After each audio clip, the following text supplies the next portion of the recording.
Cool. I'm now standing inside the PianoArc and was just noodling around a little bit, which I unfortunately can't do in videotape at the same time.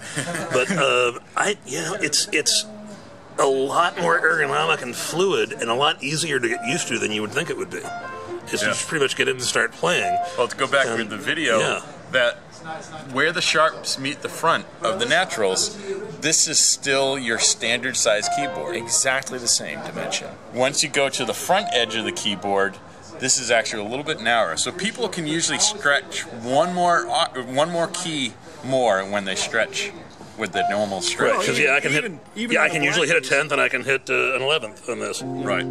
There you go. Even.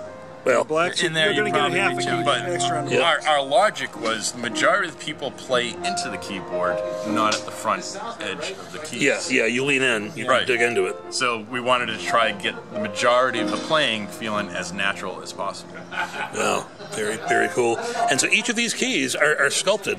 Yes. And you started with real wooden keys. Yep. They're not synth keys, they're wooden started with a block of wood and had to start with a block of wood and plastic.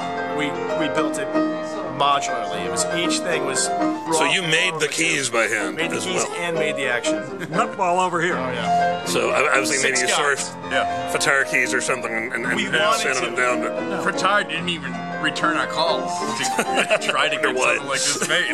Well, and I'm going to point out something here which is worth pointing out. I said, Rich, we could get standard sharps that aren't angled. These sharps are angled. The sharps are angled as well? The sharps are angled as well. Holy crap. I said we could get standard sharps. No, we don't want to do that. And so Rich decided now we're going to angle the sharps too. The thing, it feels great. It feels so good. It has this optical sensing system in here that now this is the QRS technology. Yeah, that's MIDI 9 QRS, right? And but we made a special circuit board that follows the arc to get this in there. Oh, you have one. Well, I don't have one of the specials. I have the specials in my hotel room, but not here. I don't know if you can actually video. That's basically the picture of the block and wood and plastic that we use. Oh my God! Look at that. Yeah. Wow. It feels really good. I mean, they feel sort of like slightly smaller grand piano keys, but it's a springy action, not a weighted action. That's correct. And so it comes apart into 4 segments, I guess, including the control segment. Responding action too. Yeah, it's. Now here's something every keyboard magazine journalist says: does it have aftertouch? Yes.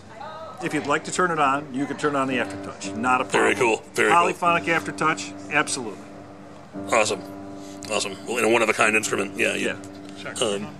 Well, this is. I'm hoping to be seeing a lot more of the PianoArc, and I'd like to see something like this done commercially. I mean, the beauty of this is it's handmade, and it's all top quality materials, and but I want one, and I think a lot of people are going to want one. I mean, it's you see a picture of this, and you're like, okay, it's a showmanship piece for a big rock star tour, and then you get in and you play it, and you see Brockett over here play it, and it's so much more than that. Yeah. This is an instrument with a lot of potential, and I really feel privileged to have a look. Of it being more ergonomically correct in playing, your elbows stay to your side as you extend out to the keyboard. Yeah, Which on a standard keyboard, you start reaching out. Right, because you have a pivot.